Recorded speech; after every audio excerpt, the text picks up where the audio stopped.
L'outil déplacer permet de faire des copies multiples. Donc dans un premier temps, il faut que je sélectionne l'objet à copier. Ensuite, je prends l'outil déplacer et j'appuie sur CTRL. Là, je zoome un petit peu, je vais copier donc de cette extrémité jusqu'à celle-ci.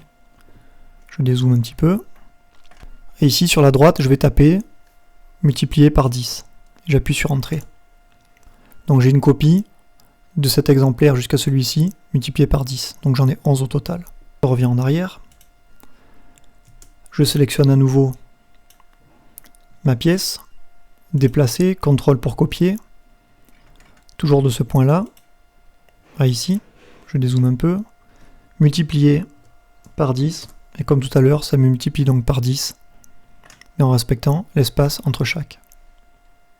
Je reviens encore une fois en arrière, je sélectionne à nouveau mon objet, outil déplacer, CTRL, toujours le même point, jusqu'ici. Et cette fois, au lieu de faire multiplier, je fais diviser par 10. Et j'obtiens 10 divisions entre chaque objet. Et ça ne me convient pas, je peux taper donc diviser par 5, j'appuie sur Entrée, diviser par 3.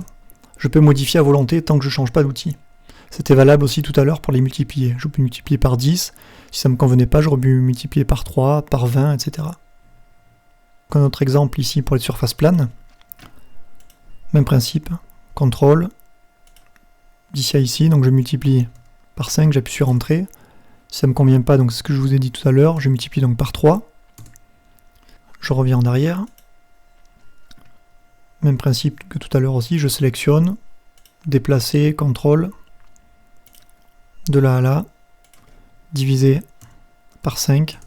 Si ça ne me convient pas, diviser par 3, etc. Donc on peut arriver à obtenir comme ceci un passage piéton. Dernier exemple. Donc je me mets sur cette face, je prends l'outil rectangle, je trace ici un rectangle comme ceci, avec la gomme j'efface ce trait, je vais donc sélectionner ces deux arêtes, je prends déplacer, CTRL, de ce point-là à ce point-là, multiplié par 10 par exemple, j'obtiens ceci. Il ne me reste plus qu'à tracer une ligne d'ici à ici, parallèle, je prends pousser-tirer et j'obtiens des escaliers. Je peux copier des lignes guides. Donc, par exemple, si je prends ma ligne guide ici, je la trace par rapport à cette arête, je la sélectionne, déplacer, CTRL, de ce point-là à ce point-là, diviser par 5, ça m'a rajouté donc 5 intervalles avec les lignes guides.